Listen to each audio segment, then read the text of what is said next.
Alors bonjour à tous, aujourd'hui nous continuons notre lecture de la Bible à la lumière de la tradition de l'Église et nous en sommes rendus au chapitre 11 du livre des Nombres, intitulé La nostalgie des oignons d'Égypte et les cailles. Nous allons voir que dans les prochains chapitres, nous allons voir comment le peuple hébreu est tenté dans le désert et comment il va jongler entre découragement et exaltation. Comme toujours, avant de démarrer, nous remercions les éditions Anne Siguier, devenues Mediapol, qui ont mis à notre disposition ces textes et qui nous permettent de faire ces vidéos. Et nous nous remettons entre les mains du Seigneur. Notre Père, qui êtes aux cieux, que ton nom soit sanctifié, que ton règne vienne, que ta volonté soit faite sur la terre comme au ciel. Donne-nous aujourd'hui notre pain de ce jour. Pardonne-nous nos offenses, comme nous pardonnons aussi à ceux qui nous ont offensés. Et ne nous laisse pas entrer en tentation, mais délivre-nous du mal. Également, nous nous remettons entre les mains de notre Mère bienveillante, la Vierge Marie. Je vous salue Marie, pleine de grâce, le Seigneur est avec vous, vous êtes bénie entre toutes les femmes, et Jésus, le fruit de vos entrailles, est béni. Sainte Marie, Mère de Dieu, priez pour nous pauvres pécheurs, maintenant et à l'heure de notre mort. Amen. Également, nous faisons cette demande explicite à l'Esprit Saint, qu'il corrige en nous les erreurs éventuelles qui peuvent provenir de notre état imparfait. Alors voilà. Donc, sans plus attendre, nous pouvons commencer la lecture. Et je commence avec les premiers versets, plutôt les versets 4 à 6. Un ramassis de gens qui s'étaient mêlés au peuple fut pris de convoitise, et même les fils d'Israël recommencèrent à gémir, et ils disaient « Qui nous fera manger de la viande ? Nous nous souvenons du poisson que nous mangeons en Égypte à volonté, et les concombres, et les pastèques, et les poireaux, et les oignons, et l'ail. Maintenant notre âme languit, il n'y a plus rien sous nos yeux que la manne. »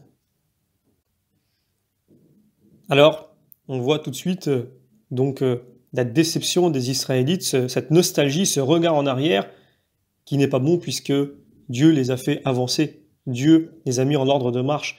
On pourrait d'ailleurs rapprocher ce passage avec Luc chapitre 9, verset 62. « Quiconque a mis la main à la charrue et regarde en arrière n'est pas bien disposé au royaume de Dieu. » Nous avons également Ézéchiel chapitre 23. « La parole de Yahvé me fut adressée pour dire, fils d'homme, il y avait deux femmes, filles d'une même mère.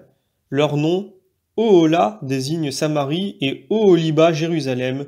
Eh bien, Oholiba, ainsi parle Adonai Yahvé, je ferai cesser ta mauvaise conduite et ton infidélité qui remonte à la terre d'Égypte. Tu ne lèveras plus les yeux vers eux et tu ne te souviendras plus de l'Égypte. » Voilà donc une leçon qui s'applique même à nous aujourd'hui en tant que chrétiens. Alors, je lis maintenant les versets 10 à 17. Moïse entendit le peuple qui gémissait, famille par famille, chacun à l'entrée de sa tente. Et la colère de Yahvé s'enflamma véhémentement, et Moïse en fut contristé. Moïse dit à Yahvé, « Pourquoi faire le malheur de ton serviteur, et pourquoi n'ai-je pas trouvé grâce à tes yeux? Pourquoi imposer sur moi le fardeau de tout ce peuple? Est-ce moi qui ai conçu tout ce peuple? Est-ce moi qui l'ai enfanté pour que tu me dises, porte-le sur ton sein, comme la nourrice porte le nourrisson, jusqu'à cette terre que tu as promise par serment à ses pères? D'où me viendrait la viande pour donner à tout ce peuple qui pleure près de moi en disant « Donne-nous de la viande à manger ». Je ne peux pas, moi, porter seul tout ce peuple. Il est trop lourd pour moi. Si tu agis ainsi avec moi, tue-moi donc, si j'ai trouvé grâce à tes yeux, que je ne vois plus mon malheur. Et Yahvé dit à Moïse, « Rassemble-moi 70 hommes pris dans les anciens d'Israël, dont tu saches qu'ils sont les anciens du peuple et ses scribes, conduis-les à la tente de la rencontre et qu'ils se tiennent là avec toi. Là, je descendrai, je parlerai avec toi, je prendrai de l'esprit qui est sur toi et je le mettrai sur eux, et ils porteront avec toi la charge du peuple et tu ne la porteras plus seul. » Je peux prendre un texte parallèle, Matthieu chapitre 23. « Jérusalem, toi qui tues les prophètes et lapides ceux qui te sont envoyés, que de fois j'ai voulu rassembler tes enfants, comme la poule rassemble ses poussins sous ses ailes, et vous n'avez pas voulu. Voici, votre demeure vous sera laissée déserte, car je vous le dis, vous ne me verrez plus désormais jusqu'à ce que vous disiez, béni soit au nom du Seigneur, celui qui vient. » Je vais prendre un texte, non pas un texte parallèle, plutôt un commentaire de saint Éphrem. La force de l'humilité est telle que Dieu, vainqueur universel, ne peut vaincre sans elle. Pour faire contrepoint à un peuple dur, il établit Moïse, le plus humble de tous les hommes. Pour délivrer son peuple, Dieu qui n'a besoin de rien, eut besoin de l'humilité de Moïse.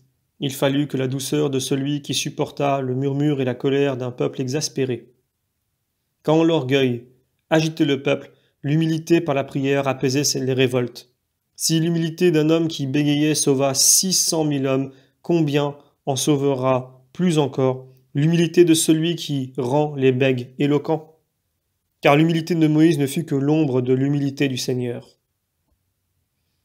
Alors voilà, Moïse souffre, comme le Christ lui-même, de notre lenteur à croire. Et donc face à l'impossible nécessité de nourrir les foules, au désert comme sur les bords déserts du lac de Tibériade, le discours sur le pain de vie nous explique que ces miracles de l'Ancien Testament et même du Nouveau sont surtout un avertissement de la nourriture de vie éternelle qui nous est nécessaire et que Dieu nous donne surabondamment en son Fils même.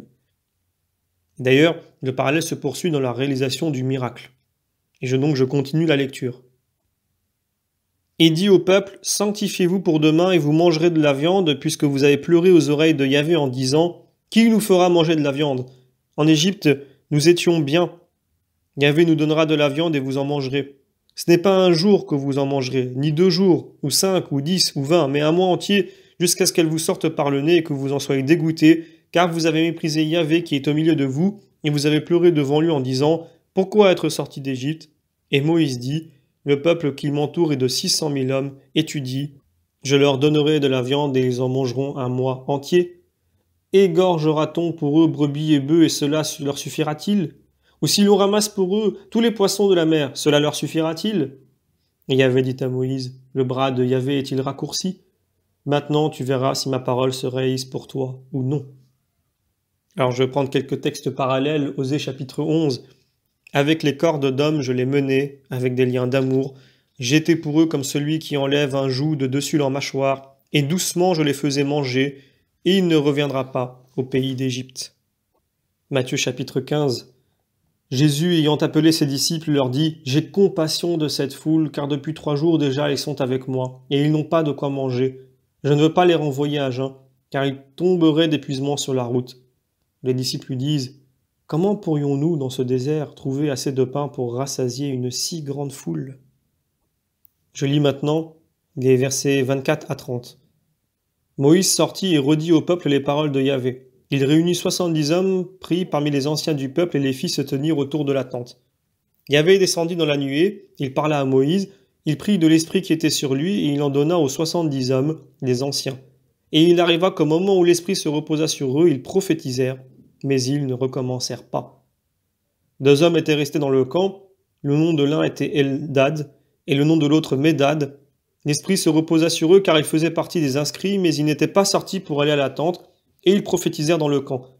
Un jeune homme courut l'indiquer à Moïse en disant « Eldad et Médad prophétisent dans le camp. » Josué, fils de Noun, ministre de Moïse depuis son adolescence, prit la parole et dit « Mon Seigneur, Moïse, mets fin à cela. » Moïse lui dit « Serais-tu jaloux pour moi? Qui me donnera que tout le peuple de Yahvé soit prophète? Si seulement Yahvé mettait son esprit sur eux tous. » Et Moïse se retira dans le camp, ainsi que les anciens d'Israël. Alors, je vais prendre un texte parallèle d'Origène. L'Écriture rapporte que Dieu, prenant de l'esprit de Moïse, en donna aux 70 anciens. Et l'esprit s'étant reposé sur eux. Nombre 11, 25. Tous prophétisèrent. Ne t'imagine pas que Dieu enleva à Moïse quelques substances matérielles et corporelles, la divisa en 70 portions et donna à chacun des anciens une toute petite part. Il serait impie de concevoir de cette manière la nature de l'Esprit Saint. Mais voici une explication figurative de ce discours mystérieux. Moïse, l'esprit qui était en Moïse, peut se comparer à une lampe d'une splendeur éblouissante à laquelle Dieu alluma les 70 autres lampes, et l'éclat de la lumière principale passa dans ces 70 lampes, de telle sorte que la lumière originelle ne souffrit aucun dommage de cette dérivation. Et voilà, on peut dire que l'esprit se reposa sur eux et ils prophétisèrent. Mais en aucun d'eux l'esprit ne se reposa autant que sur le Sauveur, car il est écrit de lui en Isaïe L'Esprit de Dieu se reposera sur lui, l'Esprit de sagesse et d'intelligence. Ou encore, en Jean chapitre 1, celui sur qui tu verras l'Esprit descendre et demeurer. Demeurer, voilà ce qui n'est dit de nul autre. Je prends également un commentaire du Procope de Gaza. Les anciens prophétisèrent tous ensemble de manière qu'ils n'eurent pas l'air de rivaliser avec Moïse, mais montrèrent seulement qu'ils avaient part à l'Esprit. Tous ceux qui ont été nommés reçoivent l'Esprit, qui se trouve dans un lieu ou dans un autre, car le souffle de la divinité n'est pas lié par le lieu ni par le nombre. Le serviteur de Moïse proteste, non par envie, mais par souci de la gloire de son maître. Alors je reprends un passage du Procope de Gaza.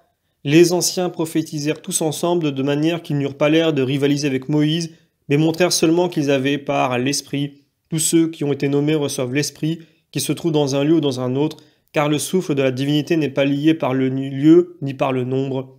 Le serviteur de Moïse proteste, non par envie, mais par souci de la gloire de son maître. Alors il y a évidemment des textes parallèles. Je prends notamment Actes chapitre 19. Paul vint à Éphèse et y trouva des disciples. Il leur dit « Avez-vous reçu l'Esprit Saint quand vous avez cru ?» Ils répondirent « Mais nous n'avons même pas entendu dire qu'il y ait un Esprit Saint. » Paul leur ayant imposé les mains, l'Esprit Saint vint sur eux, et ils parlaient en langue et prophétisaient. Ces hommes étaient à peu près 12 en tout. Joël chapitre 3. Je répandrai de mon esprit sur toute chair, vos fils et vos filles prophétiseront. Sur mes serviteurs et sur mes servantes, je répandrai de mon esprit en ces jours-là. Luc chapitre 9. Jean prit la parole et dit, Maître, nous avons vu quelqu'un qui chasse les démons en ton nom et nous l'en avons empêché parce qu'il ne vient pas avec nous. Mais Jésus lui dit, ne l'empêchez pas, car celui qui n'est pas contre vous est pour vous. Jean chapitre 3. Les disciples de Jean vinrent le trouver et lui dirent, Rabbi, celui qui était avec toi de l'autre côté du Jourdain, et à qui tu as rendu témoignage, voici qu'il baptise et tout le monde vient à lui. En réponse, Jean leur dit, un homme ne peut rien s'attribuer qui ne soit donné du ciel. Vous-même m'êtes témoin que j'ai dit, je ne suis pas le Christ, mais j'ai été envoyé devant lui. Celui qui a l'épouse est l'époux. Quant à l'ami de l'époux qui l'assiste et qui l'écoute, il se réjouit d'une grande joie à la voix de l'époux. Cette joie, c'est la mienne, et maintenant elle est accomplie. Il faut que celui-là grandisse et que je diminue. Alors voilà, l'effusion de l'Esprit annonce les temps messianiques, prophétisés par Joël, accomplis dans l'Évangile et les Actes, avec la même tentation de jalousie spirituelle et de prétention au monopole dont triomphe l'humilité de Jean-Baptiste comme celle de Moïse. Alors, je vais prendre un commentaire de De Vaux qui dit que l'interprétation chrétienne s'appuie directement sur les grands enseignements du texte. Et donc déjà, Saint Jean réunit les trois thèmes du pain du ciel, de la chair et de l'esprit dans l'annonce eucharistique, en Jean chapitre 6 notamment, et qui d'ailleurs est lié au don de l'esprit. Chargé comme Moïse de nourrir le peuple et n'y parvenant pas seul, l'évêque est aidé par les prêtres, donc presbytériaux, anciens, qui participent à son triple pouvoir royal, sacerdotal et prophétique. Ceux-ci, tels des 70 anciens, reçoivent la grâce du second ordre des mains de l'évêque, remplis de l'Esprit Saint, comme Moïse. D'ailleurs, les variantes de la Vulgate suggèrent que cette effusion de l'Esprit est un don de Dieu, intérieur, permanent, donné en participation à celui de l'évêque et subordonné au sien. D'ailleurs, on retrouve le rapprochement qui est fait dans la tradition apostolique d'Hippolyte, qui, on se rappelle bien, on retrouve aussi dans la plupart des rites d'ordination en Orient comme en Occident de cet ordre-là. On notera enfin que l'esprit qui repose sur le Christ, représenté ici par Moïse, est répandu en dehors des 70 et que Moïse le voudrait donner au peuple entier. C'est ce que nous rappelle aussi Origène. C'est donc l'Église entière qui doit être charismatique et spirituelle, et pas seulement ceux qui y remplissent une fonction, mais on voit aussi qu'il n'y a pas à opposer anciens et prophètes, fonction ministérielle et charisme prophétique, comme le voudrait d'ailleurs un commentateur. Ainsi, sans forcer le texte, on peut l'utiliser pour expliquer les liens réciproques entre l'évêque, les prêtres, les fidèles, entre les fonctions et les charismes dans l'Église, et donc autant de réponses de Dieu aux besoins et aux appels de l'humanité pécheresse. Mais l'Esprit est don de Dieu, et nul ne peut y prétendre lui-même. Fut-il de la famille de Moïse d'ailleurs, comme Aaron et Myriam au chapitre 12, ou des Lévites comme Corée, ou descendants de Ruben, l'aîné destitué, comme Dathan et Abiram. Alors je terminerai en vous lisant les derniers versets. Le vent s'éleva, envoyé par Yahvé, de la mer. Il apporta des cailles et il les rebâtit vers le camp, tout autour du camp. Elles s'étendaient à un jour de marche environ, et il y en avait à terre une épaisseur de 2 coudées. Le peuple se leva, tout ce jour-là et toute la nuit et toute la journée du lendemain, ils ramassèrent les cailles. Celui qui en ramassa le moins en avait 10 gomorres. Et ils se les étalèrent autour du camp. La viande était encore entre leurs dents, pas encore avalée, que la colère de Yahvé s'enflamma contre le peuple, et la main de Yahvé frappa le peuple d'une plaie terrible. Donc voilà, je prendrai un texte parallèle, Matthieu chapitre 15. Jésus leur dit « Combien de pain avez-vous » Ils répondirent « 7 et quelques petits poissons. » Et il leur donna aux foules de s'étendre à terre. Il prit les 7 pains et les poissons, et ayant rendu grâce, il les rompit, il les donna aux disciples, et les disciples les distribuèrent aux foules. Tous mangèrent et se rassasièrent, et des morceaux qui restaient, on emporta 7 corbeilles pleines. Alors, voilà, ce sera tout pour la vidéo de ce jour. Je vous donne donc d'ores et déjà rendez-vous pour la prochaine vidéo qui concernera le chapitre 12 du livre des Nombres, et qui sera intitulé « Moïse contesté jusque dans sa famille ».